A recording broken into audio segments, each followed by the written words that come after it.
Hello दोस्तों, good morning. आज हम लोग इलेक्ट्रोकेमिस्ट्री का 5वां वीडियो लेक्चर पढ़ेंगे।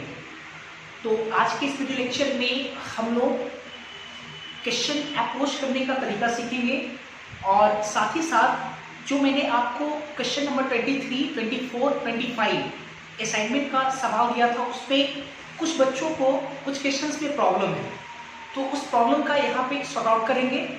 और इसके अलावा हम लोग जो आज क्वेश्चन अप्रोच करने का जो तरीका पढ़ाऊंगा उसके आधार पे, और साथ ही साथ जो मैंने पहले आपको थ्योरीज पढ़ाया है उस थ्योरीज के आधार पे आपके असाइनमेंट में कुछ क्वेश्चन फ्रेम किया हुआ है, तो उस क्वेश्चन का डिस्कशन भी करेंगे। ठीक है, यहाँ तक तो सही है। सबसे इंपॉर्टेंट बात ये कि जो मैंने आपको 4th वीडियो लेक्चर में पढ़ाया था लास्ट क्लास में, उसमें जितने भी थ्योरीज पढ़ाया मैंने वो सारे थ्योरीज काफ़ी ज़्यादा इंपॉर्टेंट है। वो इसलिए क्योंकि जितनी भी मैंने चीज़ें पढ़ाया था आपको वहाँ पे, वो सारी चीज़ें आगे जाने के बाद काफ़ी ज़्यादा कोरिलेट करेगा, कई बार वो आएंगे। तो ऑब्वियसली आप लोगों ने जरूर पढ़ा होगा, आप एक बार दो बार उसको जरूर पढ़ें, लेक्चर 4 को, उसको अच्छे से समझें। ठीक है, हालांकि मैं क्या करता हूँ कि जो मैंने आपको 4th वीडियो लेक्चर में पढ़ाया था तो उसको जल्दी जल्दी एक बार शॉर्ट रिव्यू देख लेते हैं। ठीक है, तो एक बार देखते हैं। पहले मैंने आपको पढ़ाया था cell potential. Cell potential direct formula पे आते हैं। तो सेल पोटेंशियल जो था वो ई सेल बराबर E reduction potential of cathode minus E reduction potential of anode. मतलब कैथोड की रिडक्शन पोटेंशियल में से एनोड रिडक्शन पोटेंशियल घटा देंगे, और ये फॉर्मूला काफी ज्यादा इंपॉर्टेंट था क्योंकि आईपीसी कन्वेंशन के अकॉर्डिंग आता था। ठीक है, और स्टैंडर्ड कंडीशन पे इसी फॉर्मूला को अगर देखें तो स्टैंडर्ड कंडीशन पे ई सेल की जगह पे क्या हो जाएगा, ई नॉट सेल। तो ई नॉट सेल बराबर E reduction potential of cathode minus E naught reduction potential of anode. ये तो हुआ सेल पोटेंशियल। फिर इसके बाद मैंने आपको पढ़ाया था एसएचई, स्टैंडर्ड हाइड्रोजन इलेक्ट्रोड। तो पहले आप हाइड्रोजन इलेक्ट्रोड समझिए क्या है। तो हाइड्रोजन गैस को जब H+ आयन में डालते थे तो उन दोनों के कांटेक्ट में आने की वजह से एक पोटेंशियल क्रिएट होता था, जिसको लोग बोलते थे हाइड्रोजन इलेक्ट्रोड पोटेंशियल। और स्टैंडर्ड हाइड्रोजन इलेक्ट्रोड किसको बोलेंगे, जब कंडीशन क्या करे, स्टैंडर्डाइज करे। मतलब जो आप H2 गैस ले रहे हो उसका प्रेशर 1 बार हो, जो आप H+ आयन का सोल्यूशन ले रहे हो नीचे कंटेनर में उसका कंसेंट्रेशन 1 मोलरिटी हो, और टेम्परेचर कोई स्पेसिफाइड टेम्परेचर हो, temperature mention 25 degree Celsius temperature लेंगे। तो इस कंडीशन पे जो पोटेंशियल निकल के आएगा उसको हम लोग बोलेंगे स्टैंडर्ड हाइड्रोजन इलेक्ट्रोड पोटेंशियल। ठीक है, इसमें एक हम लोग काफी महत्वपूर्ण लाइन पढ़े थे, वो ये कि SHE या हाइड्रोजन इलेक्ट्रोड जो है वो रेफरेंस इलेक्ट्रोड होता है, रेफरेंस इलेक्ट्रोड। ठीक है, मतलब आप जितने भी इलेक्ट्रोड का जितने भी पार्टिकुलर इलेक्ट्रोड का जो इलेक्ट्रोड पोटेंशियल पढ़ोगे वो हाइड्रोजन के रिस्पेक्ट में निकाला जाता है। मैंने आपको एक प्रैक्टिकल वैल्यू भी दिखा होगा कभी कि जिंक का रिडक्शन पोटेंशियल -0.76 वोल्ट होता है, रिडक्शन पोटेंशियल। तो ये जो जिंक का -0.76 रिडक्शन पोटेंशियल वैल्यू होता है 0.76 वोल्ट, वो हाइड्रोजन के स्टैंडर्ड रिडक्शन पोटेंशियल के आधार पर निकाला जाता है, उसके रिस्पेक्ट में निकाला जाता है।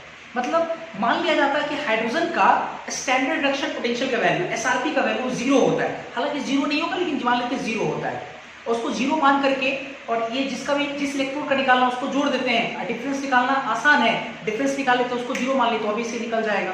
तो जो भी एक पर्टिकुलर इलेक्ट्रोड का इलेक्ट्रोड पोटेंशियल दिया जाता है वो सब हाइड्रोजन के रिस्पेक्ट में निकाला जाता है। और सबसे इंपॉर्टेंट लाइन ये कि हाइड्रोजन का स्टैंडर्ड रिडक्शन पोटेंशियल का वैल्यू 0 होता है, और नॉन स्टैंडर्ड कंडीशन पे हाइड्रोजन इलेक्ट्रोड का पोटेंशियल 0 नहीं होगा। ये ध्यान रखिए इस चीज को। फिर इसके बाद हम लोग पढ़े डेल्टा जी और ई सेल में रिलेशन। तो डेल्टा जी और ई सेल में जो रिलेशन निकल कर आया था, डायरेक्ट फॉर्मूला देखते हैं। Delta G change in Gibbs energy बराबर -NF ई सेल। तो N आपका नंबर ऑफ मोल्स हो गया, F आपका फैराडे कांस्टेंट 96,500। हालांकि अगर आप उसको कैलकुलेट करो तो 96,485 आएगा। उसको न्यूमेरिकल प्रॉब्लम बनाने के क्रम में हम लोग 96,500 मान लेते हैं। ठीक है, और ई सेल पोटेंशियल। ठीक है, स्टैंडर्ड कंडीशन पे ये फॉर्मूला क्या हो जाएगा, डेल्टा जी नॉट बराबर -NF ई नॉट सेल। ठीक है, इसके बाद इसी में एक चीज और हम लोग पढ़े थे कि प्रोसेस के अकॉर्डिंग डेल्टा जी और ई सेल का साइन क्या होता है। तो हम लोग पढ़े थे कि डेल्टा जी का साइन अगर निगेटिव हो, लेस देन 0 हो, तो प्रोसेस होगा स्पॉन्टेनियस, और डेल्टा जी का साइन नेगेटिव तब होगा जब ई सेल का साइन पॉजिटिव हो। तो ई सेल का साइन पॉजिटिव के लिए प्रोसेस स्पॉन्टेनियस मतलब अपने आप। तो अपने आप अगर कोई सेल वर्क कर रहा है इसका तो उसको हम बोल सकते हैं क्या, वर्किंग सेल। मतलब वर्किंग सेल के लिए ई सेल का साइन क्या होना चाहिए, पॉजिटिव होना चाहिए। फिर हम लोग देखें अगर डेल्टा जी का साइन पॉजिटिव हो, डेल्टा जी का साइन पॉजिटिव हो तो पॉजिटिव होने का मतलब है कि प्रोसेस नॉन स्पॉन्टेनियस। और डेल्टा जी का साइन पॉजिटिव तब होगा जब ई सेल का साइन क्या होगा, नेगेटिव होगा। ई सेल का साइन नेगेटिव होने के लिए प्रोसेस क्या है आपका, नॉन स्पॉन्टेनियस। मतलब कि नॉन वर्किंग सेल, आपका सेल वर्क नहीं करेगा वहां पे। मतलब सेल का पोटेंशियल है लेकिन नेगेटिव में पोटेंशियल है ना, ई सेल का साइन नेगेटिव है तो नेगेटिव पोटेंशियल है, तो इसका मतलब कि नॉन वर्किंग सेल होगा। अगर आपको वर्क कराना है तो आप कहीं ना कहीं दोनों जो एनोड और कैथोड है उसको आपस में चेंज कर दो। कैथोड का जो मटेरियल बना हुआ उसको एनोड बना दो और जो एनोड का मटेरियल बना हुआ कैथोड बना दो। जैसे इसको चेंज करोगे तो कहीं ना कहीं सेल पोटेंशियल आपका क्या हो जाएगा, पॉजिटिव। तो उस कंडीशन में आपका वर्क करेगा। तो नॉन वर्किंग सेल के लिए ई सेल का साइन क्या होना चाहिए, नेगेटिव होना चाहिए। इसके बाद तीसरा हम लोग पढ़े थे डेल्टा जी 0 के बराबर है। तो डेल्टा जी 0 तो प्रोसेस रिवर्सिबल या इक्विलिब्रियम। और डेल्टा जी 0 तब होगा जब ई सेल 0 होगा और ई सेल 0 का मतलब हो गया डेड सेल। ठीक है, डेड सेल हो जाएगा। ठीक है, यहाँ तक हम लोग पढ़े थे। अब इसके बाद हम लोग कंटिन्यू करते हैं। आज हम लोग पहले पढ़ेंगे क्वेश्चन अप्रोच करने का तरीका। तो आज हम लोग देखेंगे कि जब हम लोग दो हाफ सेल को जब ऐड करते हैं तो ऐड करने के बाद क्या मिलता है हमको, मतलब addition of two half cell. Half cell किसको कहते हैं पहले समझते हैं। हाफ सेल आप एनोड को भी बोल सकते हो या कैथोड को बोल सकते हो। आपको याद होगा half cell, oxidation half cell, reduction half cell पढ़ा होगा आपने। तो oxidation half cell, reduction half cell. तो हम लोग क्या पढ़ने जा रहे हैं, addition of two half cell. मतलब दो हाफ सेल को अगर ऐड करते हैं तो ऐड करने के बाद नया चीज क्या बनता है। तो आप हाफ सेल बोलो चाहे आप इलेक्ट्रोड बोलो, बात एक ही है। Half cell oxidation half cell किसको लोग बोलते हैं, जिस पर ऑक्सीडेशन होता है, मतलब एनोड को बोलते हैं। रिडक्शन हाफ सेल किसको बोलते हैं, रिडक्शन किस पे होता है, कैथोड पे, तो कैथोड बोल सकते हैं। मतलब दो एनोड को जब ऐड करेंगे या जब दो कैथोड को ऐड करेंगे, जब एनोड या कैथोड को ऐड करेंगे, जब या कैथोड या एनोड को ऐड करेंगे तो क्या मिलेगा आपको। ठीक है, पहले हेडिंग लगा फिर देखते हैं। हेडिंग लगाएंगे हम लोग addition of two half cell या electrode, addition of two half cell या इलेक्ट्रोड। दो हाफ सेल या इलेक्ट्रोड को अगर ऐड करते हैं, अब देखो जरा, अगर तुम दो हाफ सेल या दो इलेक्ट्रोड को अगर आप ऐड करोगे तो पहला चीज ये कि हाफ सेल दो तरह का होता है। ठीक है, half cell oxidation half cell, एक होता है रिडक्शन हाफ सेल। तो आप ऑक्सीडेशन हाफ सेल और रिडक्शन हाफ सेल को किसी भी पेयर में ऐड करो, किसी भी रूप में दो को ऐड करो, आपको वही चीज मिलने वाला है। जैसे कैसे समझते जरा, ऑक्सीडेशन हाफ सेल ऐड करो तो ऑक्सीडेशन हाफ सेल ऐड करने के बाद एक दूसरा ऑक्सीडेशन हाफ सेल मिलेगा आपको, अर्थात हाफ सेल ही मिलेगा। मतलब दो हाफ सेल को ऐड करेंगे तो हाफ सेल देखो मिल रहा है। मतलब ऑक्सीडेशन हाफ सेल को ऐड करो तो ऑक्सीडेशन हाफ सेल ही मिलेगा आपको।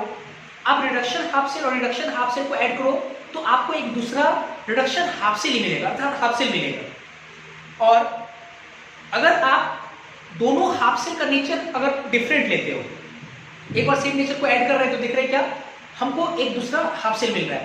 और अगर मान लो कि दोनों का अगर नेचर डिफरेंट हो, एक ऑक्सीडेशन हाफ सेल हो दूसरा रिडक्शन हाफ सेल हो, या एक पहला रिडक्शन हाफ सेल हो दूसरा ऑक्सीडेशन हाफ सेल हो, अगर आप ऐड करोगे तो ऐड करने के बाद आपको क्या मिलेगा, फुल सेल रिएक्शन मिलेगा। क्योंकि ऑक्सीडेशन रिएक्शन को ऐड करते हैं तो रिडॉक्स मिलता है, और रिडॉक्स रिएक्शन किसमें होता है, फुल सेल रिएक्शन मिलेगा।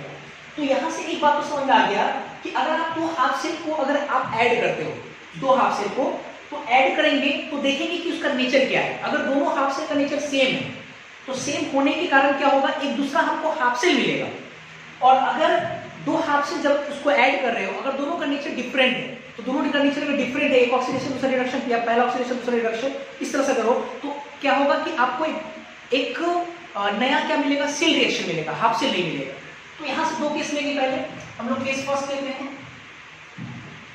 केस फर्स्ट में जब नेचर सेम है, मतलब if both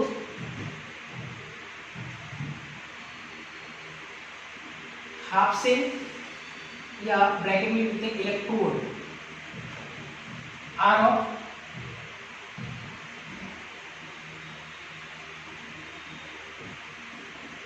same in nature, तो क्या होगा, देन अनदर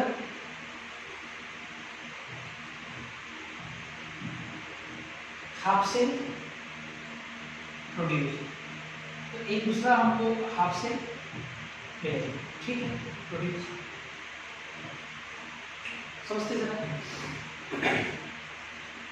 तो समझने के लिए हम क्या करते हैं, यहाँ पे जैसे दो सेम नेचर वाले हाफ सेल लाना है तो हम क्या करते हैं, ऑक्सीडेशन मिलाते हैं। आप रिडक्शन मिला सकते हो, तो जैसे काम हम लोग ऑक्सीडेशन को करके काम करेंगे वैसे आप रिडक्शन भी काम कर लेना। हालांकि चूंकि हम यहाँ पे क्वेश्चन अप्रोच करने का तरीका आपको सिखा रहे हैं, तो हम क्या करते हैं कि एक first oxidation half cell reaction लाते हैं, first oxidation half cell reaction. पहले मान लो कि कोई मेटल ए है, ठीक है, ऑक्सीडेशन का मतलब लॉस ऑफ इलेक्ट्रॉन, तो ए ने मान लो कि N1 इलेक्ट्रॉन को लॉस किया, N1 इलेक्ट्रॉन को लॉस किया, ठीक है, तो ए पर कैसा चार्ज आएगा, ए पे N1 प्लस का चार्ज आएगा, सही, ए पे क्या आएगा, N1 प्लस का चार्ज आएगा। जैसे सोडियम अगर एक इलेक्ट्रॉन को लॉस करता तो एक चार्ज आता, मैग्नीशियम 2 इलेक्ट्रॉन को लॉस करता, मैग्नीशियम पे डबल प्लस चार्ज होता, एल्युमिनियम 3 प्लस इलेक्ट्रॉन लॉस करता, 3 इलेक्ट्रॉन लॉस करता, इसका मतलब एलिमेंट ट्रिपल प्लस आता है, तो ए N1 इलेक्ट्रॉन को लॉस किया तो ए पर कैसा charge, N1 plus charge. Second एक दूसरा ऑक्सीडेशन हाफ सेल रिएक्शन आते हैं, second oxidation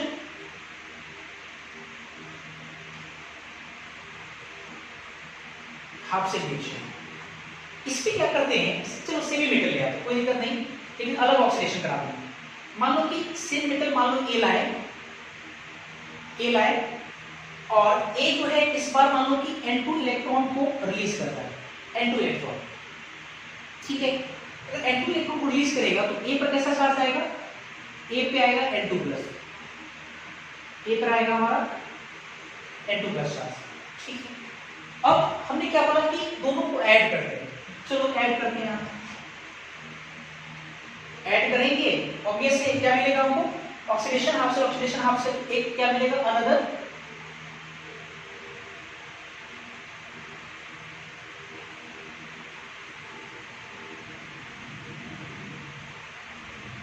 half cell reaction मिलेगा, ऑक्सीडेशन ही ना मिलेगा, अभी ऑक्सीडेशन किए तो half cell, another oxidation half cell reaction. क्या लिखे हैं यहाँ पे, देखते हैं जरा, ठीक, इसको देखते हैं, अनदर ऑक्सीडेशन हाफ सेल जोड़ेंगे दोनों को, तो ए कितना हो जाएगा, 2a लेफ्ट साइड में, एरो का साइन, राइट साइड में लिख सकते हैं ए पे N1 प्लस, ए पे N2 प्लस, और N1 इलेक्ट्रॉन इलेक्ट्रॉन कॉमन करके हम कितना लिख सकते हैं, N1 प्लस N2 और ये इलेक्ट्रॉन इसे लगा सकते हैं। चलो इसके बाद देखते हैं जरा अपने को निकालना क्या करिए समझते हैं, थोड़ा देखते हैं जरा। यहाँ पे मैं आपको क्वेश्चन अप्रोच करने का तरीका सिखा रहा हूँ, ठीक है। क्वेश्चन आएगा कैसे, होगा क्या कि एक ऑक्सीडेशन हाफ सेल का इलेक्ट्रो पोटेंशियल दिया है, जैसे ये ऑक्सीडेशन हाफ सेल है, इसका इलेक्ट्रो पोटेंशियल दिया हुआ है, एक दूसरा ऑक्सीडेशन हाफ सेल है, इसका इलेक्ट्रो पोटेंशियल दिया हुआ है। तो दोनों के जोड़ने के बाद जो नया आपको ऑक्सीडेशन हाफ सेल रिएक्शन मिला है, इस ऑक्सीडेशन हाफ सेल रिएक्शन का इलेक्ट्रो पोटेंशियल क्या होगा, इस तरह से क्वेश्चन आएगा।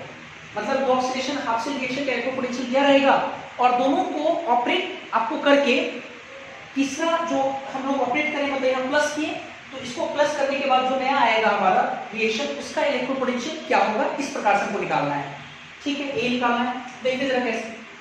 ये जो रिएक्शन है, इस रिएक्शन का आप गिब्स एनर्जी मान लो डेल्टा जी, ठीक है, और डेल्टा जी कितना लिख सकते हैं, मैंने आपको लास्ट क्लास में पढ़ाया था डेल्टा जी बराबर -NF से। तो कहीं ना कहीं जो मैंने आपको जो रिलेशन पढ़ाया था गिब्स एनर्जी का, वो सेल के लिए एप्लीकेबल था वहां पे। तो आप सेल के लिए लगा सकते हो और आप हाफ सेल के लिए लगा सकते हो। हालांकि उस फॉर्मूला में हम लोग लिखते थे NF -NF सेल, तो यहाँ पे ई सेल नहीं लगाया क्योंकि सेल नहीं है ये आपका, ये आपका हाफ सेल है। तो हाफ सेल अगर है तो कितना लिखेंगे, -N होता था नंबर ऑफ इलेक्ट्रॉन ट्रांसफर, तो यहाँ पर तो कितना मोल इलेक्ट्रॉन ट्रांसफर होगा, N1 मोल इलेक्ट्रॉन ट्रांसफर होगा। N1 क्यों, क्योंकि आपको याद होगा स्टोइकियोमेट्री में हम लोग पढ़ते थे कि रिएक्शन एक बोल सकते हो कि अगर जो रिएक्शन है वो एक प्रकार का मतलब साइन बोर्ड है जो कि मेंशन करता है कि ए का एक मोल है ना टूट करके ए के N1 प्लस का एक मोल और इलेक्ट्रॉन जो है N1 मोल इलेक्ट्रॉन का फॉर्मेशन कर रहा है। तो अब ये से इलेक्ट्रॉन का फॉर्मेशन इसका कितना मोल इलेक्ट्रॉन हुआ N1, इसके N1 यहां आप लिखें। अच्छा उसके बाद F और उसके बाद क्या करें इसके इलेक्ट्रोड पोटेंशियल को आप मान लो E1, कितना मान लिए E1 मान लेते हैं अपने मन से, ठीक है। इसका इलेक्ट्रोड पोटेंशियल E1। अब इसी तरह से इसको भी कर लेते हैं। इसका डेल्टा Z2 कितना लिख सकते हैं, डेल्टा Z2 इसका मान लेते हैं जिसकी एनर्जी तो कितना लिखेंगे हम लोग माइनस n की जगह कितना लिखेंगे N2, क्योंकि N2 इलेक्ट्रॉन ट्रांसफर हो रहा है। F फैराडे कांस्टेंट, इसका इलेक्ट्रोड पोटेंशियल मान लेते हैं E2, ठीक है। जो नया जोड़ने के बाद जो नया हमको मिला ऑक्सीडेशन हाफ से उसका Gibbs energy change delta Z3 मान लेते हैं, डेल्टा Z3 मान लेते हैं। और डेल्टा Z3 कितने के बराबर होगा कैसे निकालेंगे, माइनस इलेक्ट्रॉन ट्रांसफर कितना है N1 प्लस N2,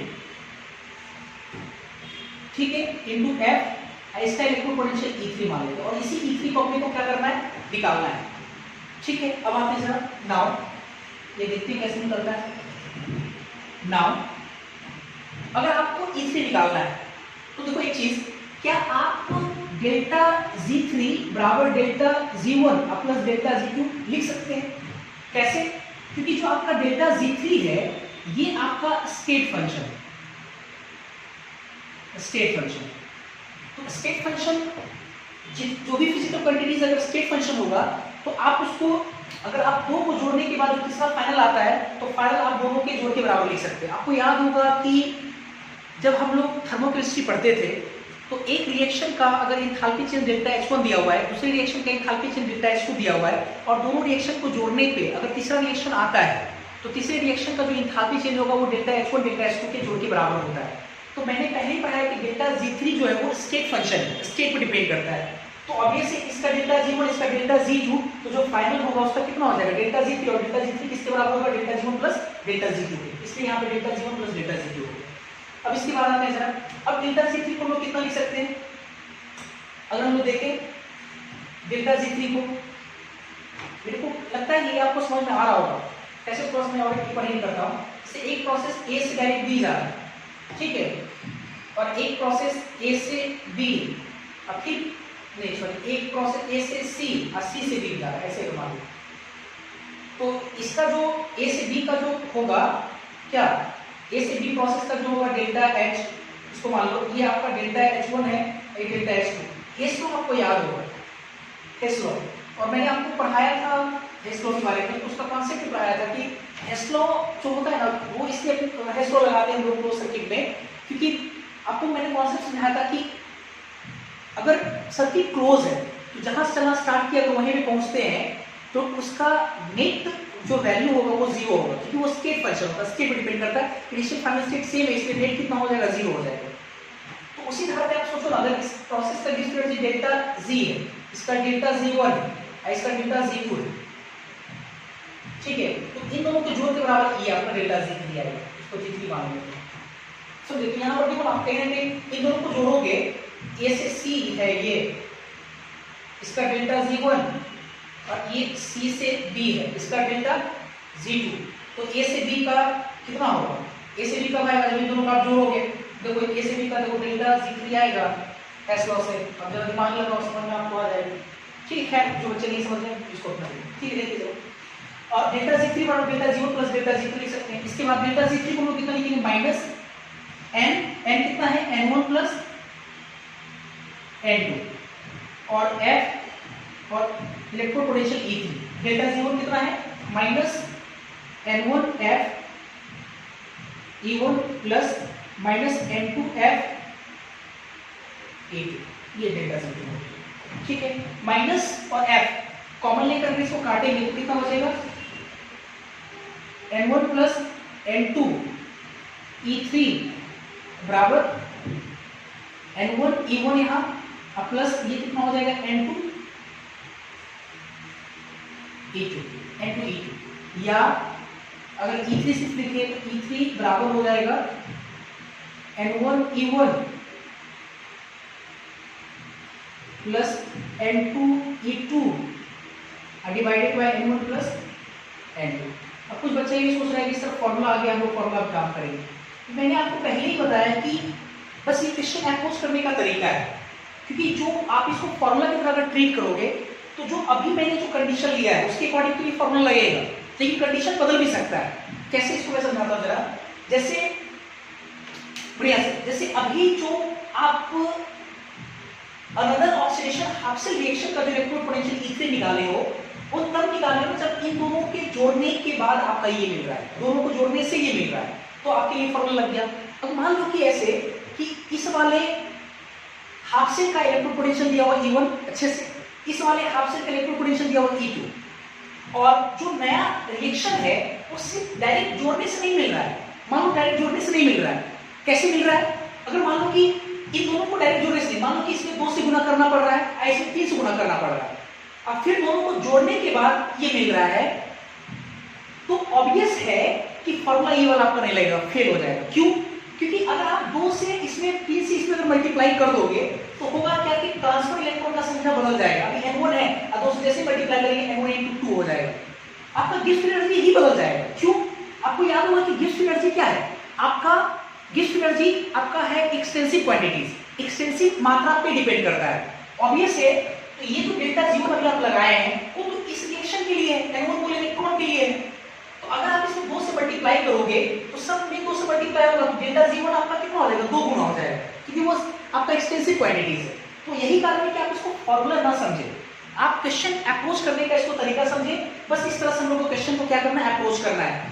हाँ, ध्यान रखेंगे हम लोग कि एक हाफ सेल का इलेक्ट्रोड पोटेंशियल दिया हुआ है, दूसरा हाफ सेल का इलेक्ट्रोड पोटेंशियल दिया हुआ है, और तीसरा जो अनदर हाफ सेल है, आपको देखना पड़ेगा कि उन दोनों को कैसे हम लोग ऑपरेट कर रहे हैं, और ऑपरेट कैसे कर रहे हैं उसके आधार पे आपको सेल पोटेंशियल निकालने की, सॉरी इसका इलेक्ट्रोड पोटेंशियल निकालने को कहेगा, तो उस तरह से हम लोग निकाल लेंगे, है ना। अच्छा, एक बात ये भी कि जरूर नहीं कि सिर्फ 2 हाफ सेल हम लोग जोड़े, 3, 4, 5, 6 हाफ सेल भी अगर दिया रहेगा और सबका नेचर अगर सेम है तो आप इसी तरह से काम करेंगे। ठीक है, 3, 4, 5 भी हो सकता है, हालांकि यहाँ पे 2 लेके काम किए तो अब ऐसे फॉर्मूला तो फिर बदल जाएगा आपका। अभी जो 2 लेके किए, अगर मान लो 3 हाफ सेल गए, delta G1, delta G2, delta G3, अब फिर मतलब जो तीनों को जोड़ने के बाद अगर आ रहा है डेल्टा G4 और डेल्टा G4, फिर कैसे लिख पाएंगे हम? फॉर्मूला तो चेंज हो जाएगा। इसलिए मैं आपको कह रहा हूं क्वेश्चन अप्रोच करने का ये आपके लिए तरीका है, इसको ध्यान रखिएगा आप। तो पहले आप इसको नोट कर लिए, ये समझ में आ गया, इसको पहले आप लोग नोट कर लें, फिर इसके बाद हम लोग देखते हैं।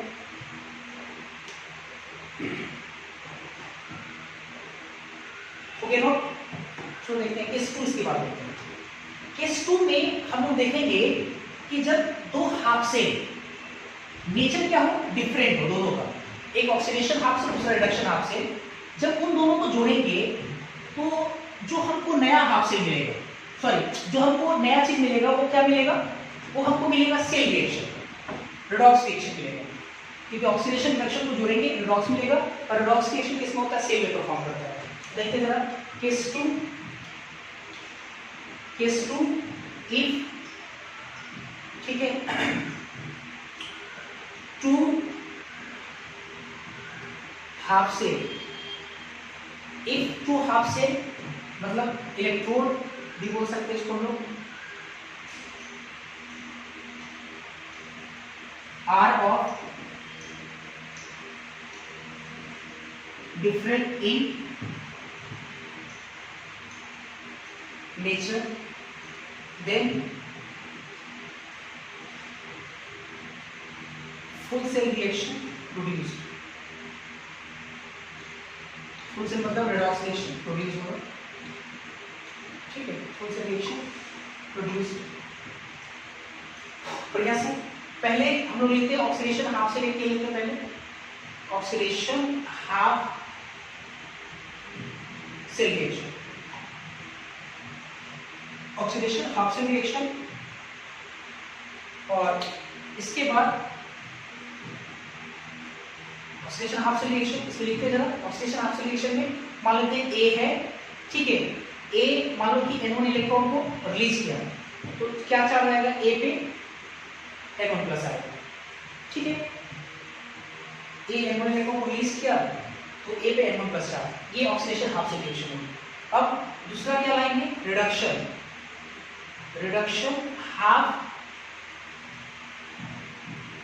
सेल रिएक्शन, रिडक्शन, रिडक्शन में मान लो कि एक दूसरा मेटल लेके आते हैं, बी नाम का मेटल, बी नाम का मेटल आता है, तो बी नाम का एक मेटल है, क्योंकि रिडक्शन कराना है ना, तो बी का मान लो कि आयन लेके आते हैं, बी मेटल का आयन लेके आते हैं, मान लो कि पहले से ये N2+ है, बी N2+, बी मेटल है उसमें पहले से N2+ है, तो बी N2+ N2 इलेक्ट्रॉन को जब गेन करेगा तो क्या बनाएगा, बी बनाएगा। जैसे कॉपर डबल प्लस 2 इलेक्ट्रॉन को गेन करेगा, कॉपर बनाएगा, सिल्वर प्लस 1 इलेक्ट्रॉन को गेन करेगा, सिल्वर बनाएगा। क्योंकि हमको रिडक्शन दिखाना था इसलिए हम वैसे ले लिए। अब इन दोनों को ऐड करना है, ऐड, तो ऐड करेंगे तो हमको क्या मिलेगा, हमको मिलेगा फुल सेल रिएक्शन अर्थात रिडॉक्स रिएक्शन, हमको मिलेगा रिडॉक्स रिएक्शन, ठीक है। अच्छा, रिडॉक्स रिएक्शन लिखते समय एक बात का आपको ध्यान रखना पड़ेगा, वो ये कि जब कभी भी आपको रिडॉक्स लिखना है तो रिडॉक्स प्रोसेस में जो ऑक्सीडेशन है, ऑक्सीडेशन प्रोसेस में जितना इलेक्ट्रॉन लॉस होता है, रिडक्शन में उतना ही इलेक्ट्रॉन गेन होना चाहिए। तो आप देख सकते हो कि जो ऑक्सीडेशन प्रोसेस उसमें N1 इलेक्ट्रॉन लॉस हो रहा है और रिडक्शन प्रोसेस में N2 इलेक्ट्रॉन का गेन हो रहा है। तो अभी से अगर हमको रिडॉक्स लिखना है तो गेन ऑफ इलेक्ट्रॉन और लॉस ऑफ इलेक्ट्रॉन आपस में बराबर होना चाहिए। तो इसको बराबर करने के लिए हम इसका मतलब हमको इसकी मल्टीप्लाई करना पड़ेगा।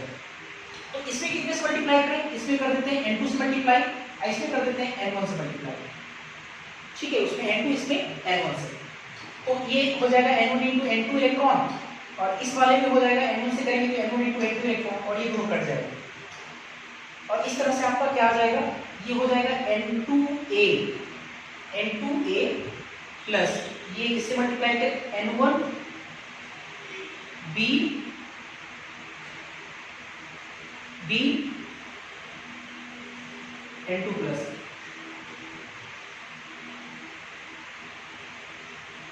N2 प्लस, और ये रिवर्सिबल का साइन राइट साइड में इसको मल्टीप्लाई करेंगे तो ये N2 A पे N1 प्लस और ये प्लस N1B, ये चीज आएगा आपके पास, और ये आपका रिडॉक्स रिएक्शन, ठीक है।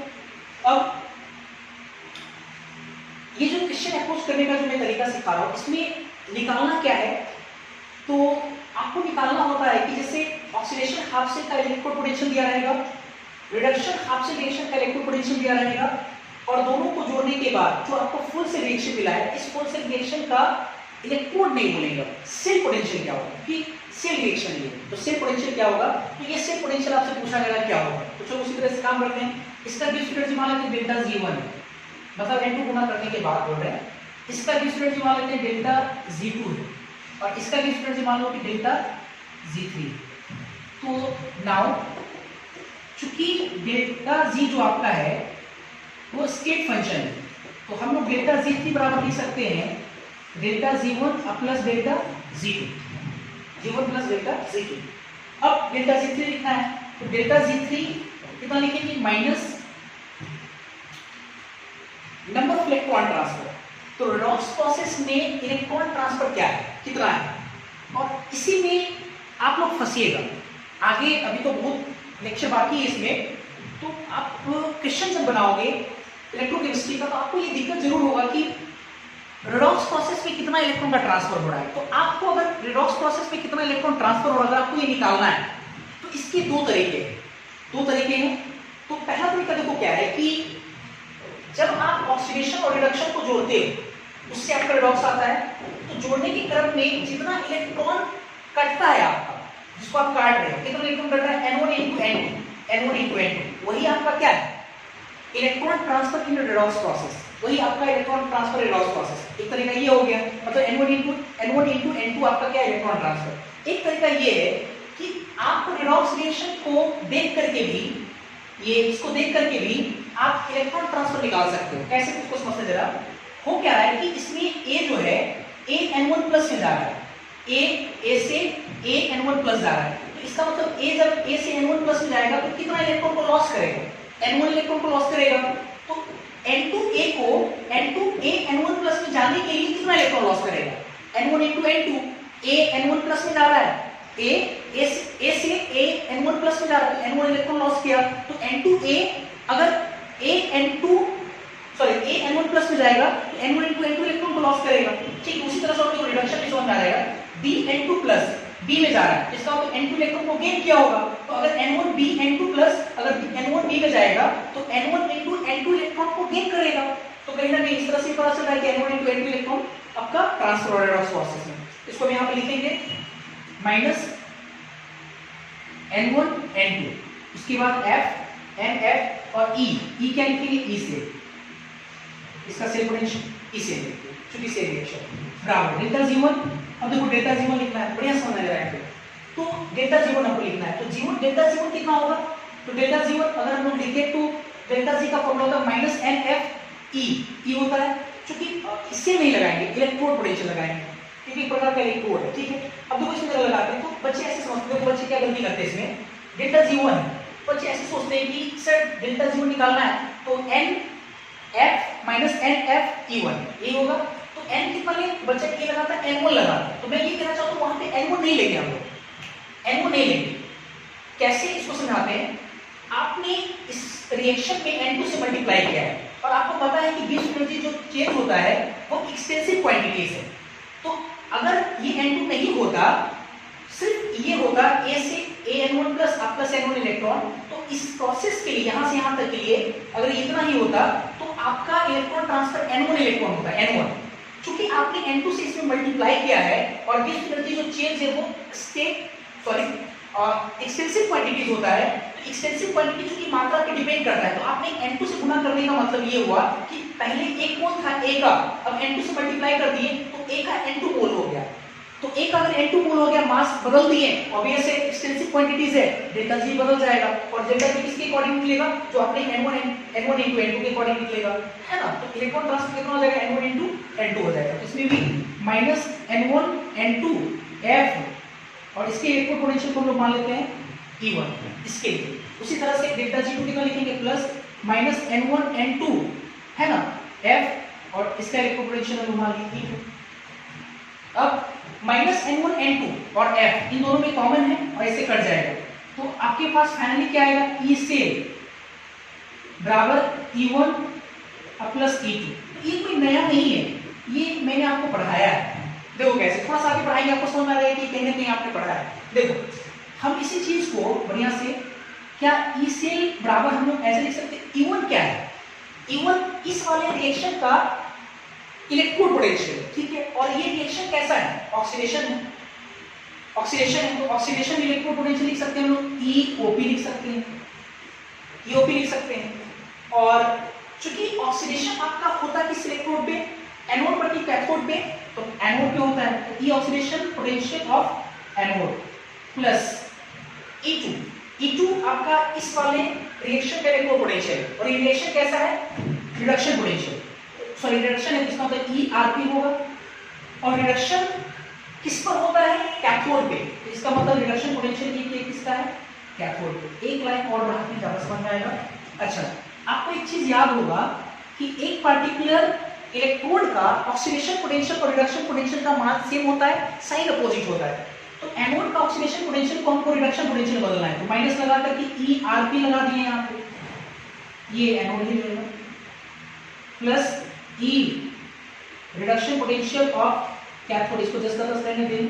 अब थोड़ा सा इसको सरिया के लिखते हैं, सरिया करके अगर लिखेंगे तो इसको अगर लिखते हैं पहले इसको, तो E reduction potential of cathode या RHE right hand side, minus E reduction potential of anode, ठीक है। तो आपको ये मैंने पढ़ाया है, E से जो होता है ये बराबर होता है क्या, रिडक्शन पोटेंशियल कैथोड और minus reduction potential of anode, तो ये तो आपको पहले ही पढ़ाया है और ये कोई नया चीज है नहीं, क्योंकि आपको इतना समझ में आना चाहिए कि जब एक ऑक्सीडेशन पोटेंशियल सॉरी एक ऑक्सीडेशन हाफ से रिएक्शन और एक रिडक्शन हाफ से रिएक्शन को जोड़ेंगे और ये सेल रिएक्शन आएगा, और सेल रिएक्शन तो हम लोग पढ़ ही चुके हैं, सेल रिएक्शन अगर आएगा तो सेल का ई से वैल्यू कितना होगा, रिडक्शन पोटेंशियल कैथोड में से रिडक्शन पोटेंशियल एनोड को घटा दें, तो ये जो सेकंड केस है ये हमारे लिए इंपॉर्टेंट नहीं है, कहीं ना कहीं ये चीजें हम लोग पढ़ चुके हैं। क्योंकि आपके मन में हर बार एक सवाल होता है कि सर आप जब चीजों को पढ़ाते हैं तो मेरे दिमाग में ये चल रहा है कि दो केस एराइज होगा तो आपको दोनों केस डिस्कस करना पड़ेगा, इसलिए मैंने दोनों केस यहाँ पे दिखाया है।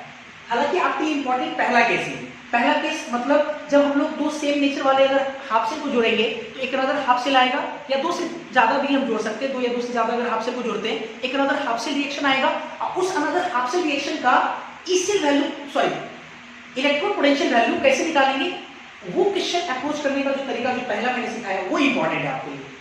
ये ठीक है, ये आपका पहले से पढ़ा हुआ, तो पहले आप इसको नोट करें और इसके बाद फिर आगे क्वेश्चन वगैरह पे देखते हैं, इसको पहले आप नोट करें, ठीक है।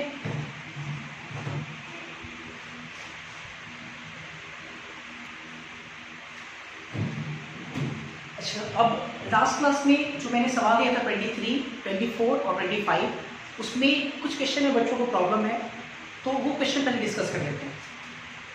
बच्चों का प्रॉब्लम है क्वेश्चन नंबर 23 में सी, 23 का सी और 24 का सी और डी। तो मेरे को लगता है कि 24 का जो डी है ना सवाल डी, वो बन जाएगा, क्योंकि लास्ट क्लास में मैंने एसएचई पढ़ाया था, एसएचई स्टैंडर्ड हाइड्रोजन इलेक्ट्रोड, वो नहीं पढ़ाने के कारण आपका वो अधूरा होगा। और क्वेश्चन सी में थोड़ा सा क्वेश्चन में मिस्टेक है, तो मैं क्वेश्चन 23 का सी और 24 का सी मैं यहाँ पर डिस्कस कर देता हूँ। देखो 23 के सी में क्या है, 23 के सी में 23 का सी जो क्वेश्चन है मैं लिखता हूँ यहाँ पे, 23 का सी लिखा हुआ है Hg2Cl2, ठीक है, सॉलिड है और कॉपर सॉलिड, ठीक है। ये copper double plus aqueous plus 2Cl minus aqueous और प्लस 2Hg लिक्विड है, ये रिएक्शन मेंशन किया हुआ है। और सवाल है कि आपको सेल रिप्रेजेंटेशन लिखना है, सेल रिएक्शन दिया हुआ है, सेल रिप्रेजेंटेशन लिखना है। तो सेल रिप्रेजेंटेशन में आपको याद होगा कि इन बिटवीन एनोड और कैथोडिक कंपार्टमेंट के इन बिटवीन हम लोग सॉल्वेंट्स दिखाते हैं डबल वर्टिकल लाइन से, लेफ्ट साइड में एनोड और राइट साइड में कैथोड। एनोड पे ऑक्सीडेशन होता है, तो ऑक्सीडेशन से रिलेटेड जितने भी सब्सटेंस है उसको हम लोग इधर दिखाएंगे, और राइट साइड में जो आपका कैथोड होता है उसमें रिडक्शन होता है, रिडक्शन से रिलेटेड जो भी सब्सटेंस उसको दिखाएंगे, है ये सब चीजें हम लोग पढ़े हैं। तो देखते हैं जरा सेल रिप्रेजेंटेशन, ये हम लोग क्या कर लेंगे, सॉल्वेंट्स बना लेंगे डबल वर्टिकल लाइन। अब इधर एनोड इधर cathode, extremely left side anode लिखेंगे और एक्सट्रीमली राइट साइड कैथोड लिखेंगे। एनोड कैथोड सॉलिड होता है, मेटल होता है। तो पहले तो एनोड पर ऑक्सीडेशन होता है, कैथोड रिडक्शन। तो पहले तो पकड़ना पड़ेगा कि एनोड किस मटेरियल का बना हुआ, कैथोड किस मटेरियल का बना हुआ, वो तो तब पता चलेगा जब आपको ऑक्सीडेशन और रिडक्शन पता हो। तो ये ऑक्सीडेशन रिडक्शन पता कर लेते पहले। कॉपर 0 से कॉपर डबल प्लस में जा रहा है, ऑक्सीडेशन स्टेट बढ़ा है, तो इसका मतलब प्रोसेस कैसा है, ऑक्सीडेशन। Hg2Cl2 में Hg जो है वो +1 में, और यहाँ पे Hg लिक्विड मतलब 0 में, तो +1 से 0 में जाने का मतलब हुआ कि घटा है, तो इसका मतलब ये रिडक्शन, मरकरी का रिडक्शन हो रहा है, कॉपर का ऑक्सीडेशन हो रहा है। और ऑक्सीडेशन जो होता है वो कहाँ होता है, आपका एनोडिक कंपार्टमेंट में, ठीक है। तो एनोडिक कंपार्टमेंट में कॉपर सॉलिड और कॉपर डबल प्लस ये दो सब्सटेंस आएंगे, और कैथोडिक कंपार्टमेंट में आपका जो रिडक्शन होता है उसमें Hg2Cl2 और यही वाला Cl यहाँ पे मिला, तो ये वाला पार्ट भी और Hg लिक्विड भी, वो आपका राइट साइड में कैथोडिक कंपार्टमेंट में जाएगा, ठीक। अब हम लोग एनोडिक कंपार्टमेंट में जो एनोड बना हुआ, जिस मेटल का एनोड बना हुआ उसको एक्सट्रीमली लेफ्ट साइड दिखाएंगे। तो इन दोनों में एनोड कौन बन सकता है आपका, कॉपर, कॉपर सॉलिड रॉड। तो ये कॉपर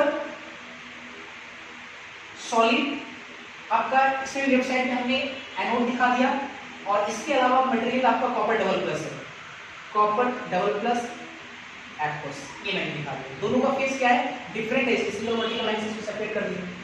ये तो हो गया एनोडिक कंपार्टमेंट में। अब कैथोडिक कंपार्टमेंट में आते हैं। अब देखो कैथोडिक कंपार्टमेंट में पहले हमको कैथोड दिखाना है। कैथोड, कैथोड रॉड होता है, इलेक्ट्रोड होता है, ठीक है। तो Cl माइनस एक्वस है, ये हो नहीं सकता है। Hg लिक्विड, ये भी आपका Hg लिक्विड, ये भी आपका लिक्विड है, ये तो सॉलिड है नहीं, हो नहीं सकता है। और ये Hg2Cl2 ये आपका सॉल्ट है, मेटल नहीं है, सॉल्ट है Hg2Cl2। Hg2Cl2 अगर मैंने आपको सॉलिडिटी अगर पढ़ाया होगा तो Hg2Cl2 ये इनसॉल्युबल होता है, इसलिए यहाँ पे लिखा हुआ है सॉलिड। आपको याद होगा कि जैसे सेमी सॉल्युबल सॉल्ट, तो ये Hg2Cl2 जो है स्प्रिंगली सॉल्युबल सॉल्ट है, हालांकि ये भी क्या है, लिक्विड में है, क्योंकि सॉल्ट है आपका। सॉल्ट से तो आप रॉड नहीं बना सकते, इलेक्ट्रोड तो बना नहीं सकते हो। तो ऑब्वियस ये कहीं ना कहीं जो आपका सॉलिड है, ये सॉलिड आपका कोई इलेक्ट्रोड का काम नहीं करेगा, बल्कि ये सॉल्ट है, सॉल्ट इनसॉल्युबल है, इसलिए ये आपका लिक्विड में ही डूबा हुआ है। ठीक है, तो इसका मतलब कि सर अब इलेक्ट्रोड बनाएंगे किससे? जब कभी भी अगर इलेक्ट्रोड आपको पता नहीं चलता है तो आप अपने मन से एक इनर्ट इलेक्ट्रोड मान लो कि उसमें इनर्ट इलेक्ट्रोड डाला हुआ है, और इनर्ट इलेक्ट्रोड क्या हो सकता है? प्लेटिनम। ऑब्वियसली उसका कोई रोल नहीं है, क्योंकि जो जिसका रोल है वो सब तो इलेक्ट्रोड का काम कर नहीं सकता है, तो हमको एक ऐसा इलेक्ट्रोड डालना पड़ेगा जो क्या हो, इनर्ट हो। ऑब्वियसली इस रिएक्शन में पार्टिसिपेट करेगा ही, तो मान नहीं सकते प्लेटिनम। एक्सट्रीमली राइट साइड में हमको प्लेटिनम सॉलिड दिखा है। अब दूसरा मटेरियल उसके हिसाब से लेंगे, उसमें भी एक चीज मैंने आपको समझाया था कि चूंकि आपका कैथोड पर रिडक्शन होता है, तो आप इस तरह से लिखो, है ना, कि ऑक्सीडेशन स्टेट जो है ना आपको घटता हुआ नजर आए, मतलब जाने वाले को पहले और कम वाले को बाद में। तो ये आपका Hg2Cl2 सॉलिड, फिर उसके बाद Hg लिक्विड, और उसके बाद फिर क्या है, Cl एक्वस। आप ऐसे लिख सकते हैं। ठीक है, अब देखिए जरा, ये इन दोनों के बीच में अगर +1 से 0 जा रहा है, रिडक्शन हो दिख ही रहा है, घट रहा है। Single vertical line, single vertical line, single vertical line, तो ये आपका हो गया सेकंड प्रेजेंटेशन। ऐसे करके वो दिखाएंगे। अच्छा, इसके बाद क्वेश्चन नंबर 24 का सी क्वेश्चन में डिस्कस कर देता हूं। 24 का देखो सी क्या लिखा हुआ है, Pt लिखा हुआ है। आपको ऐसे समझा दूं कैसे ये सेल प्रेजेंटेशन गड़बड़ है। Cl2 से Cl- aqueous, double vertical line, Ag plus aqueous, single vertical line और Ag। ठीक है, ऐसे मेंशन किया हुआ है, और ये सेल रिप्रेजेंटेशन इसमें दिया हुआ है, और इससे आपको सेल रिएक्शन लिखना है। सवाल यही है, सेल रिएक्शन लिखना है आपको। ठीक है, राइट सेल रिएक्शन।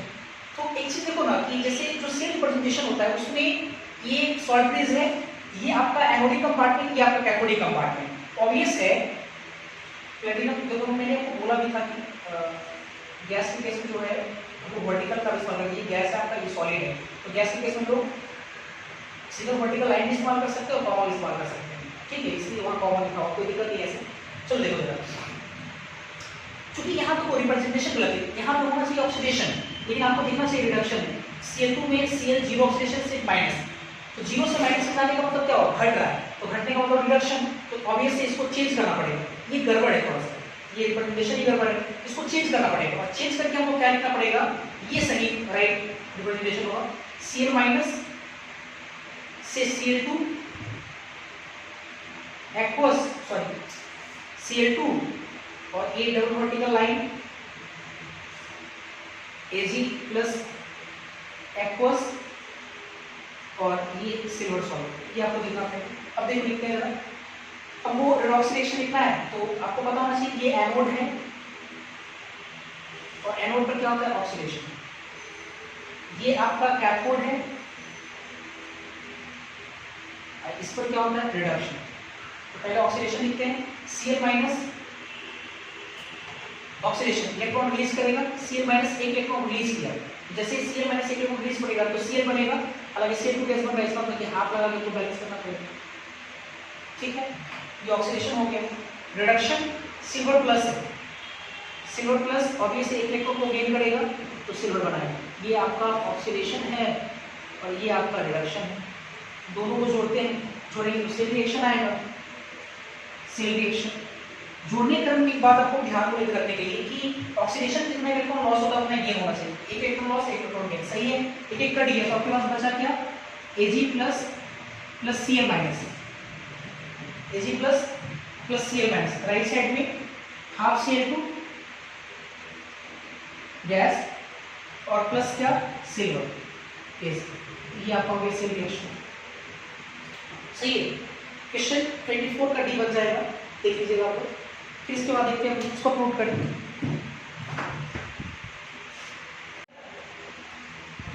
अच्छा, इसके बाद हम लोग असाइनमेंट के कुछ क्वेश्चंस को देखेंगे।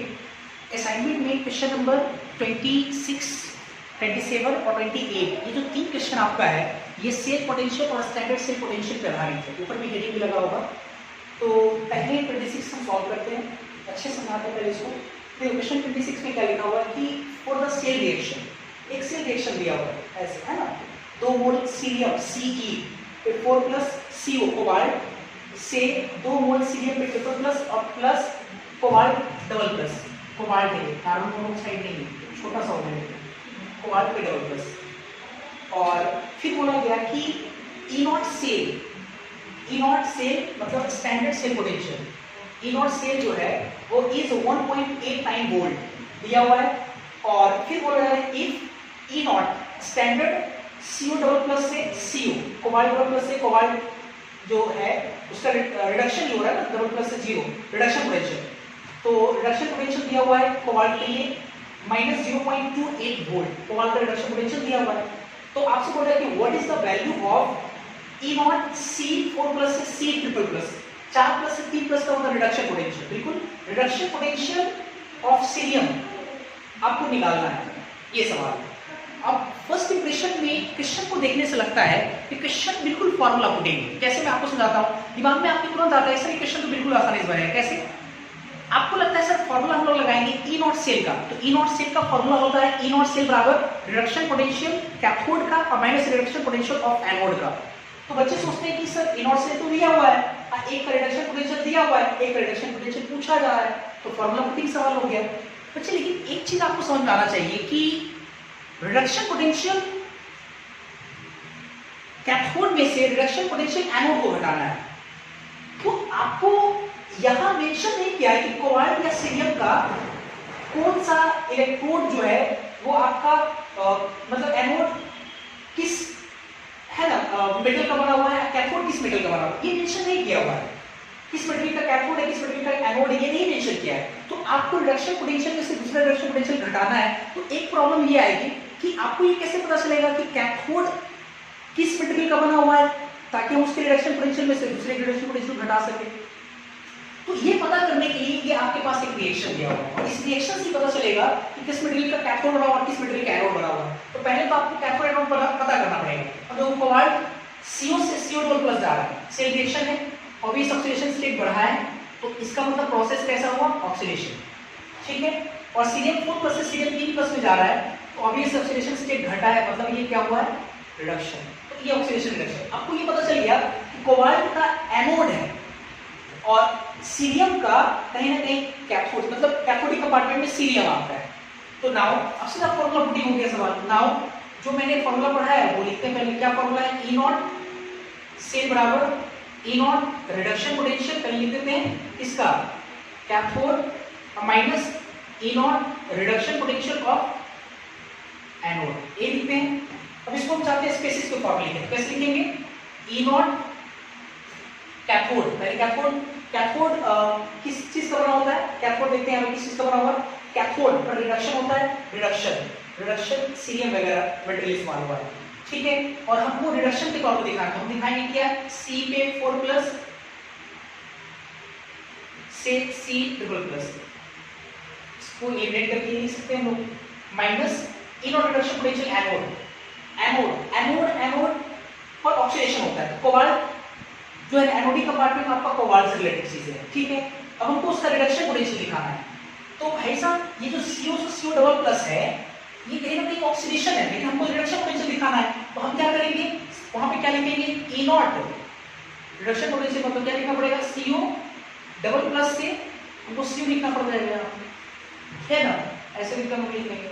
अब ये हमारा काम हो गया, फॉर्मूला पुटिंग हो जाएगा।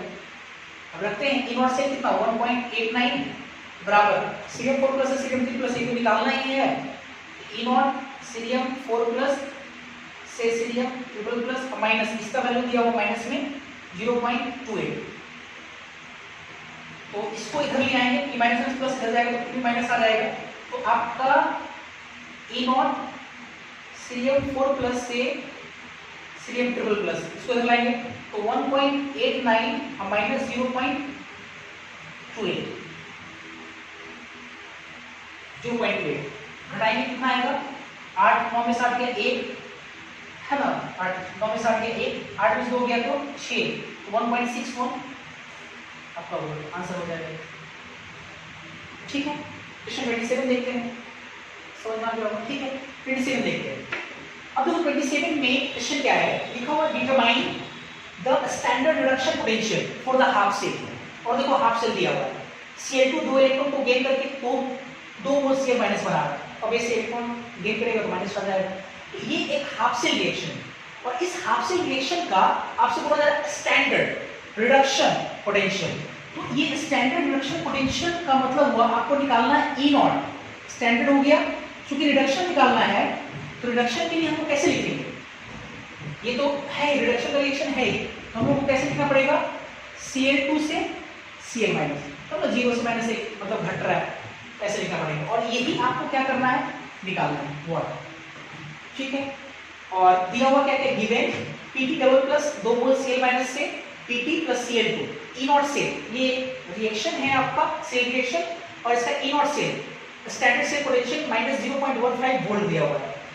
और एक चीज और भी दिया हुआ Pt डबल प्लस 2 इलेक्ट्रॉन को गेन करके प्लैटिनम में जा रहा है, इसका ई नॉट वैल्यू 1.20 वोल्ट दे रहा है। अच्छा इस चीज को चाहे तो आप ऐसे लिख सकते हैं, ई नॉट 1.20 वोल्ट जो लिखा हुआ है, अगर आप चाहें इस रिएक्शन के अकॉर्डिंग हम ये भी तो लिख सकते हैं, रिएक्शन कैसा है, रिएक्शन आपका रिडक्शन है, Pt डबल प्लस किसमें जा रहा है, Pt में, तो हम चाहे तो ई नॉट Pt डबल प्लस से Pt भी लिख सकते हैं, और ये कितना दिया हुआ 1.20 वोल्ट हम ऐसे भी लिख सकते हैं ना। देखो ये फॉर्मूला भी सॉरी ये क्वेश्चन भी आपका इसी तरीके से सॉल्व होगा, है ना। अब देखो जरा कैसे करेंगे। अच्छा देखो ई नॉट सेल दिया हुआ है, ठीक है। अच्छा एक देखो रिडक्शन पोटेंशियल देखो दिया हुआ है, ये रिडक्शन पोटेंशियल, और एक रिडक्शन पोटेंशियल मुझे पूछ रहा है, तो आपको लगना चाहिए फॉर्मूला पुटिंग, लेकिन इसमें भी आपका एक प्रॉब्लम आएगा, कैथोड किस मटेरियल का, एनोड किस मटेरियल का, तो आपको यहाँ पर निकालना पड़ेगा जो सेल रिएक्शन दिया हुआ है। तो प्लैटिनम 2 प्लस प्लैटिनम में जा रहा है, इसका मतलब ऑक्सीडेशन या रिडक्शन, रिडक्शन क्योंकि घटा है, और Cl माइनस जो है -1 से 0 में जा रहा है मतलब बढ़ा है, तो ऑक्सीडेशन। अब क्लियर हो गया, फॉर्मूला हम लोग लगाएंगे ई नॉट सेल बराबर ई नॉट रिडक्शन पोटेंशियल की टर्म्स में कैथोड का reduction potential minus E naught reduction potential of anode, इसको स्पेसिस के टर्म्स में लिख सकते हैं, सिंबॉलिक मैंने आपको सिखाया है। रिडक्शन पोटेंशियल कैथोड है, इसका कैथोड बना हुआ रिडक्शन जिसके होता है उसको कैथोड बोलते हैं प्लैटिनम, तो क्या लिखेंगे Pt डबल प्लस से Pt लिखेंगे, Pt से Pt डबल प्लस नहीं तो ऑक्सीडेशन पोटेंशियल हो जाएगा minus E naught reduction potential anode का, तो एनोड इस पे ऑक्सीडेशन Cl माइनस Cl2, लेकिन Cl माइनस Cl2 दिखाएंगे तो वो क्या हो जाएगा, ऑक्सीडेशन हो जाएगा, -1 से 0 ऑक्सीडेशन स्टेट बढ़ जाएगा। क्योंकि हमको रिडक्शन दिखाना है, तो रिडक्शन दिखाने के लिए हमको क्या करना पड़ेगा, Cl माइनस से Cl2 दिखाना पड़ेगा, तब ना माइनस से 0 जा रहा है, सॉरी गलती लिखा है, Cl2 से Cl माइनस दिखाना पड़ेगा, 0 से माइनस ये दिखाना पड़ेगा।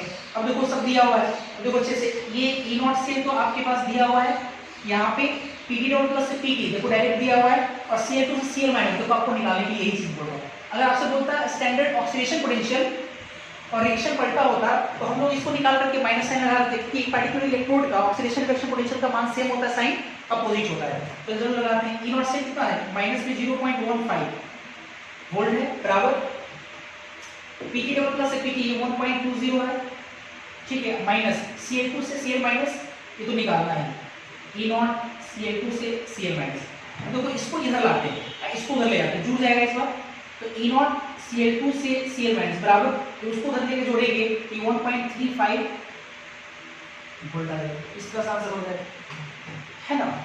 तो आप इसको पहले करें, और इसके बाद क्वेश्चन 28 बनाते हैं, आप लोग 28 घर पे बना लेना, एक क्वेश्चन छोड़ देते हैं, और इसके बाद एक अलग तरीके का क्वेश्चन करते हैं, ठीक है, पहले आप इसको नोट कर लें।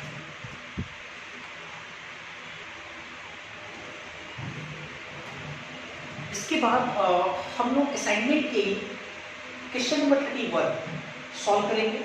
तो क्वेश्चन 31 जो है काफ़ी छोटा सवाल देखने से लगता है, और ऐसे जो सवाल है वो आपके जेईई मेंस में कई बार आया है, आपके बोर्ड में भी कई बार आता है, सीबीएसई बोर्ड वगैरह में कई बार इस तरह के क्वेश्चन पूछा गया है।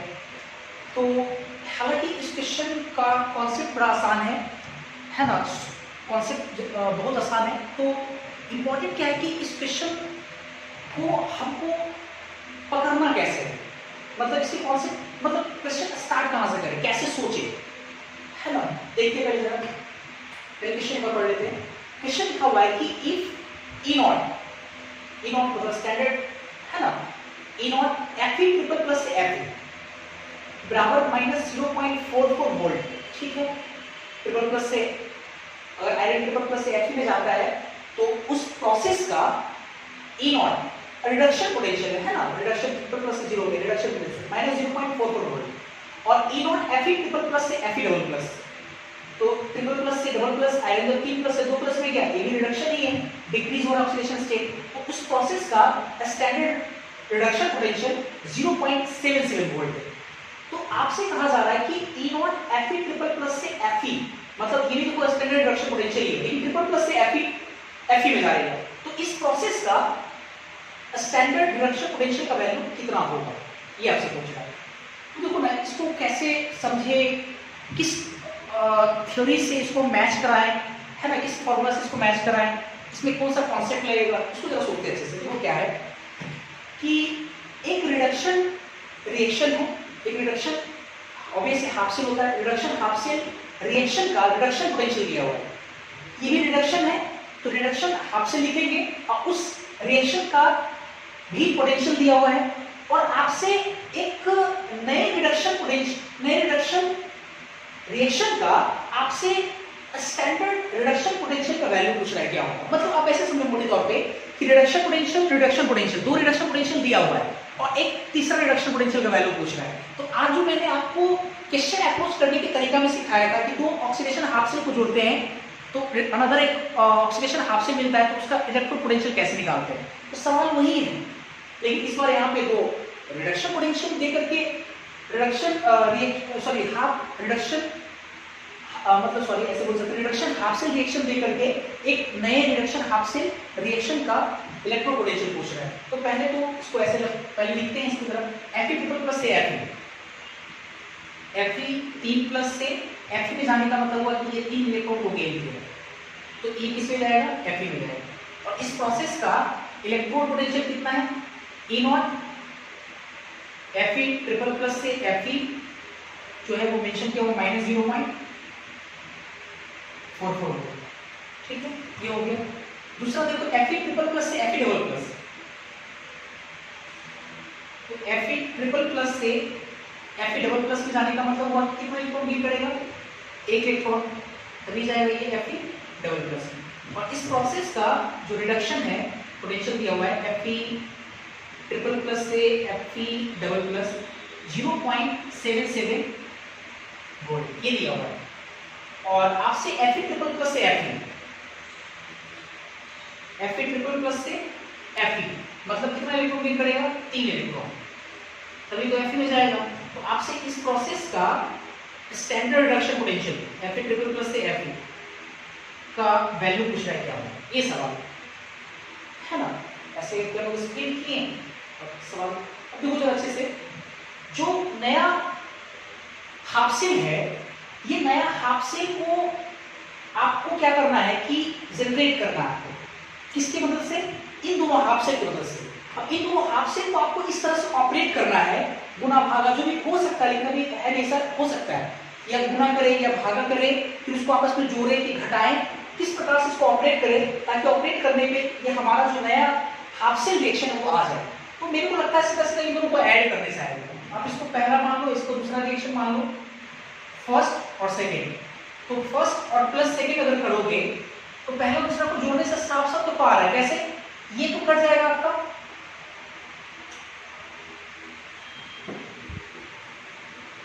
सॉरी ट्रिपल प्लस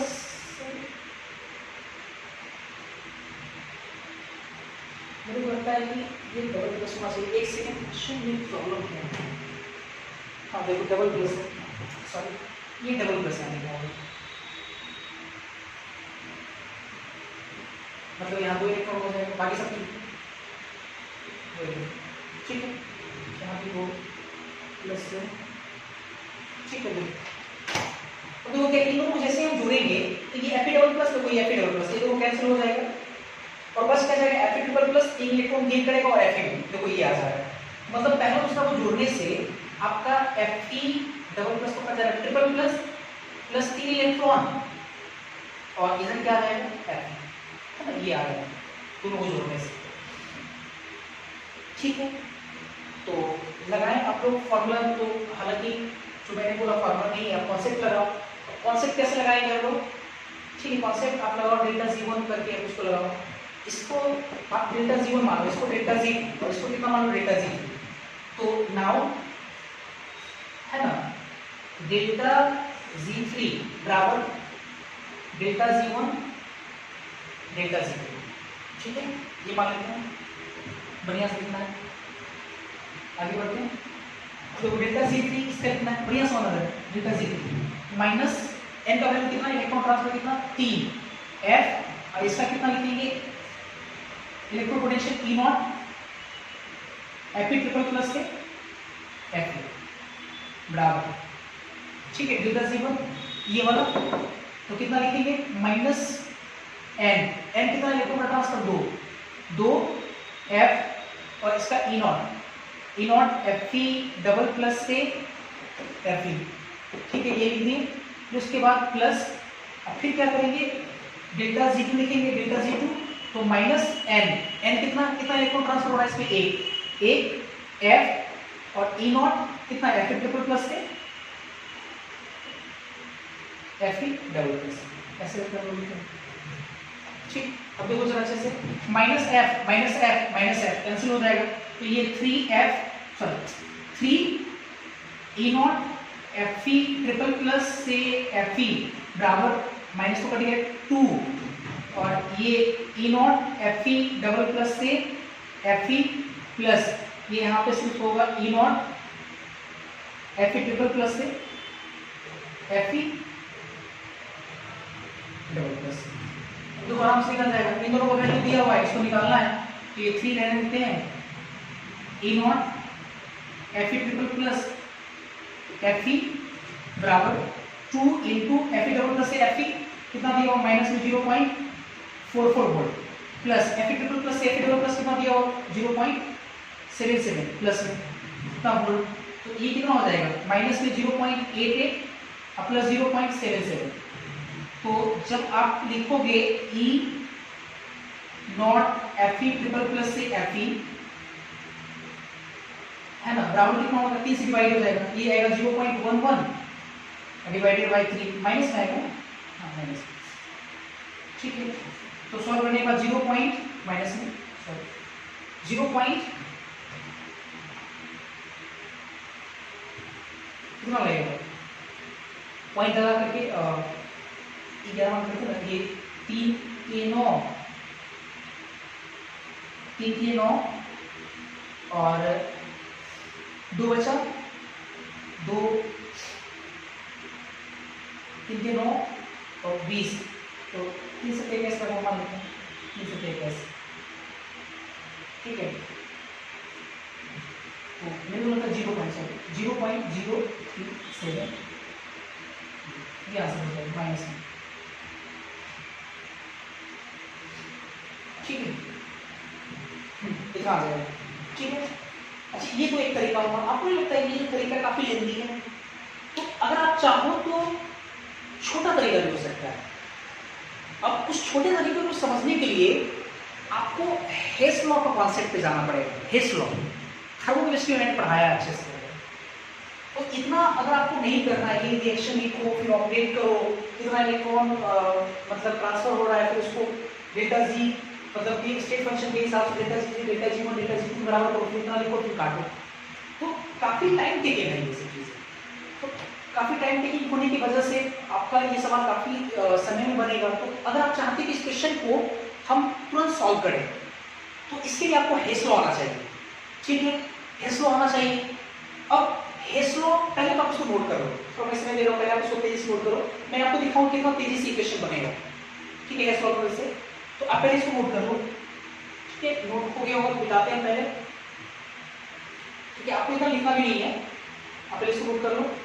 जो मैं हेस लॉ से बनाऊंगा इतना आपको करना नहीं है, कुछ मिटाते हैं। ठीक है, अब तो सेकेंड मेथड से देखते हैं, ऑल्टरनेटिव मेथड।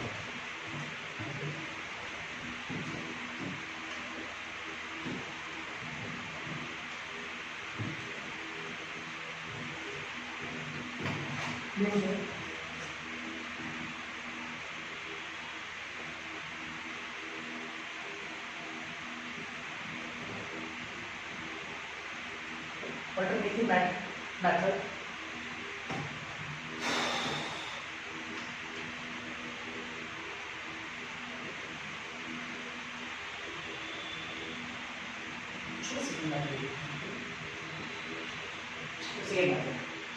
अब इसको हमको हेस लॉ की वजह से बनाना है। आपको याद होगा हेस लॉ क्या है?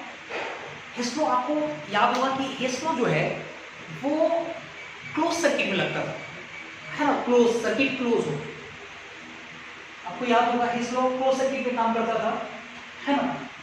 साइक्लिक जैसे मैंने आपको समझाया कि कोई भी अगर रिएक्शन अगर एक स्टेप पे परफॉर्म करे, चाहे एक से ज़्यादा स्टेप पे परफॉर्म करे, तो रिएक्शन का इंथैल्पी हमेशा कांस्टेंट होता है। और उस चीज़ को बताने के लिए मैंने आपको एक क्लोज सर्किट तैयार किया था। एक बार एक सिंगल स्टेप पे कराए थे, एक बार मल्टीपल स्टेप में करा करके जब उसको जोड़े तो उसके बाद हम लोग एक पार्टिकुलर पॉइंट से स्टार्ट किए थे और घूमते हुए चले गए। चूँकि कॉन्सेप्ट ये लगा था कि चूँकि आपका इंथैल्पी आपका स्टेट फंक्शन होता है, वो इनिशियल फाइनल स्टेट पर डिपेंड करता है।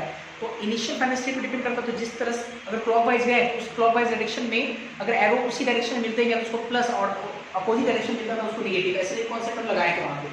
तो यहाँ पर भी हम वो चीज़ लगा सकते हैं, क्योंकि आपको पता होना चाहिए कि इंथैल्पी बोल रहा हूँ मैं, गिब्स एनर्जी चेंज भी आपका क्या स्टेट फंक्शन है। देखो ऐसे लगाएंगे सेकंड मेथड। अच्छा पहले तो सर्किट बनाना पड़ेगा ऐसे ही। अब देखो सर्किट बहुत आराम से बनेगा, थोड़ा समझते हैं कैसे। जैसे Fe डबल प्लस से ये Fe है, तो आप अपने मन से पहले क्या करो, किसी से भी शुरुआत कर सकते हैं। डबल प्लस से क्या किए, एक अपने मन से Fe लगा दिया। ये तो समझ में Fe डबल प्लस से Fe में कितना इलेक्ट्रॉन ट्रांसफर हो रहा है, 2 इलेक्ट्रॉन ट्रांसफर, इलेक्ट्रॉन 2 है, ठीक। अगला है Fe ट्रिपल प्लस से Fe डबल प्लस, मतलब Fe ट्रिपल प्लस से फिर Fe डबल प्लस आ रहा है, मतलब Fe डबल प्लस यहाँ पहले से है। तो मान लो कि ये एरो इधर लगा है और ये इधर लगा के क्या Fe ट्रिपल प्लस, तो Fe ट्रिपल प्लस जो है वो Fe डबल प्लस में जा रहा है और उसका इलेक्ट्रॉन पोटेंशियल 0.77 वोल्ट है।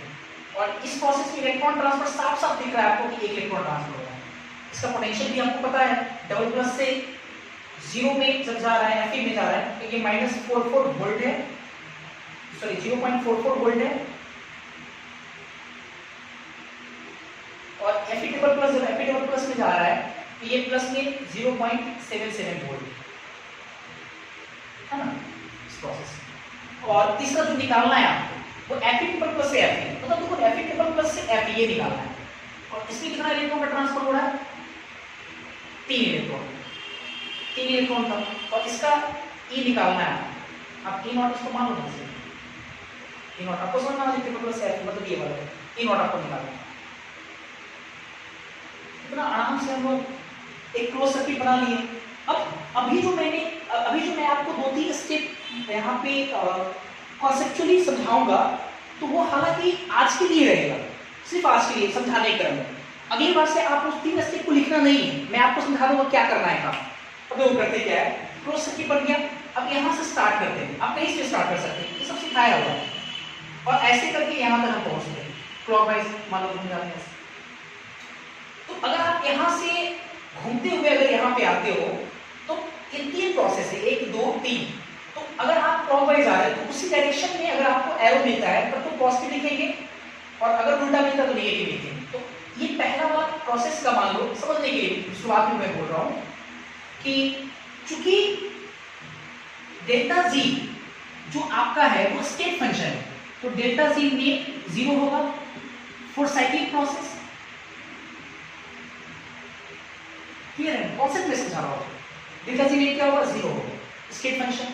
तो थर्मोडायनेमिक्स बहुत ज़्यादा अच्छा है आपका, तो आप ये यकीन मानो कि थर्मोडायनेमिक्स जो चैप्टर है ना वो बहुत सारे चैप्टर्स को कोरिलेट करता है, इसलिए मैं समझा रहा हूँ। डेल्टा जी रेट 0 होगा। अब आपने जरा तो डेल्टा जी रेट 0, तो यहाँ से यहाँ तक अगर जाएंगे आप लोग, यहाँ से यहाँ तक, तो इसके डेल्टा जी को आप मान लो कि डेल्टा जी 1, प्लस में कि माइनस में, प्लस में, क्योंकि उसी डायरेक्शन में हमको मिल रहा है, ऐसे घूम रहे हैं। प्लस अगला यहाँ से यहाँ जा रहा है, यहाँ से यहाँ, डायरेक्शन अपोजिट है। इसकी गिब्स एनर्जी को मान लो डेल्टा जी, तो माइनस से प्लस तो माइनस डेल्टा जी, है ना। फिर यहाँ से यहाँ पहुँच रहे हैं, तो यहाँ से यहाँ पहुँच रहे हैं, इनिशियल फाइन सेम हो गया, प्लस ऐसे डायरेक्शन सेम है ना, तो प्लस या माइनस, तो प्लस में कितना डेल्टा जी और बराबर कितना हो गया 0। मैं कह रहा हूँ 3 लाइन अभी सिर्फ मैं कॉन्सेप्चुअली समझा रहा हूँ, उसको यूज नहीं करना है बाद में, है ना। चलो इसकी बात करेंगे। और अब डेल्टा जीरो को हम लोग कितना लिख सकते हैं, n1 ऐसे करके लिख लेते हैं, minus n1 f e1 plus ये वाला तो माइनस बाहर आ गया पहले से ना, चलो इसको माइनस बाहर निकाल देते हैं। फिर डेल्टा जीरो कितना लिख सकते हैं, माइनस n2 f e2, फिर प्लस इसमें कितना लिख सकते हैं, माइनस n3 f e3, ऐसे लिख देते हैं बराबर जीरो। ठीक है, अब आते हैं तो माइनस एफ सब में कॉमन है तो निकाल के उधर जीरो के साइड भेज देते हैं, खत्म हो जाएगा। कितना बचेगा यहाँ पे, n1 e1 ये पहले से माइनस, ठीक है, n2 e2 plus n3 e3 अब बराबर कितना, जीरो। यही कॉन्सेप्ट, देखो यही कॉन्सेप्ट है, आपको यही लगाना है, आपको ये सब दिमाग नहीं लगाना है। तो क्या बोल रहे हैं हम कि अगर आपको इस तरह के सवाल को सॉल्व करना है तो आप पहले क्या करो कि जो रिडक्शन पोटेंशियल या ऑक्सीडेशन पोटेंशियल जो भी दिया हुआ है, आप उन सब की मदद से आप एक क्लोज सर्किट बना लो। शुरुआत में प्रॉब्लम होगा, बाद में धीरे धीरे आसान हो जाएगा। एक दो क्वेश्चन और मैं सॉल्व कर दूंगा तो आसान हो जाएगा, ठीक है। तो फिर हम लोग क्या किए कि जैसे सर्किट तैयार कर लिए, अब कहीं से चलना स्टार्ट करते हैं, यहाँ से यहाँ गए तो अब क्या करना है कि यहाँ से यहाँ तक जाने की क्रम में कितना इलेक्ट्रॉन का ट्रांसफर हुआ, इनटू इस प्रोसेस का इलेक्ट्रोड पोटेंशियल का गुना, देखो मैंने किया है n1 e1, इसका n1 इसका e1, ठीक है, n1 e1 ये माना था मैंने। फिर इसके बाद दूसरे प्रोसेस में देखो साइन, अब देखो जैसे ऐसे घूम रहे हैं तो एरो का साइन क्या उल्टा है, तो इसका तो माइनस लगा देंगे। यहाँ से यहाँ तक जाने के क्रम में कितना इलेक्ट्रॉन का ट्रांसफर हुआ, 3 इनटू यहाँ से यहाँ तक के प्रोसेस का इलेक्ट्रोड पोटेंशियल e0, यहाँ e0 लिखेंगे हम लोग। फिर अब यहाँ से यहाँ आ रहे हैं तो देखो उसी डायरेक्शन में एरो मिल रहा है, इसका मतलब प्लस, और यहाँ से यहाँ तक जाने के क्रम में इलेक्ट्रॉन ट्रांसफर 1 तो n3 की जगह पे 1 लेंगे, और यहाँ से यहाँ तक के जाने के क्रम में जो पोटेंशियल है आपका 0.77 वोल्ट जाएगा, तो आप 0.77 वोल्ट लेकर बना लेंगे। तो बस आप इतना ध्यान रखो ना कि अगर क्लोज सर्किट में घूमते हैं तो हर प्रोसेस में इलेक्ट्रॉन ट्रांसफर और उसका पोटेंशियल का गुना है ना जोड़ते हुए हम लोग जीरो कर देंगे। ध्यान ये भी रखेंगे कि अगर साइन अपोजिट एरो अगर उल्टा है तो साइन अपोजिट कर देंगे, माइनस लगाएंगे उसमें। अब देखो जरा नाउ इसके आधार पर देखो सॉल्व कर लेते हैं हम लोग। कितना हो जाएगा, n1 कितना है 2 इनटू e1 कितना माइनस 0.44 प्लस n2 कितना है, सॉरी माइनस n2 कितना, n2 इसके मान है 3 e2 तो e0 हमको ये निकालना है, प्लस n3 कितना 1 इनटू 0.77 अब बराबर कितना 0। तो अब देखो इसको उधर लेके चले जाओ तो ये 3 e0 हो गया बराबर ये माइनस 0.88 ये प्लस 0.77 तो घटेगा तो 0.11 आएगा माइनस में। तो आप देखो यहाँ पे ये e0 कितना आ गया, e0 आ गया माइनस 0.11 डिवाइडेड बाय 3 मतलब 0.03 20 0.037 लगभग वोल्ट, ये आंसर देखो माइनस में आ गया। तो इस तरह से जो सेम जो पहला मैंने से बनाया वही आंसर आ रहा है, जो सेम वही आंसर आ रहा है। तो बस आपको ये वाला काम करना है, ठीक है, ऐसे करके काम करेंगे। तो अगर आपको क्वेश्चन बनाना है, इस दोनों मेथड से आपको क्वेश्चन बनाना है, मैं आपको दो क्वेश्चन के बोल देता हूँ। 30 बनाएंगे आप लोग और 44 बनाएंगे, 30 और 44 में जो सर्किट पहले से तैयार है आपका बना हुआ 44, आप लोग घर पर से 30 नंबर क्वेश्चन और 44 कर लेंगे। तो आज का रीडर देते हैं, थैंक यू।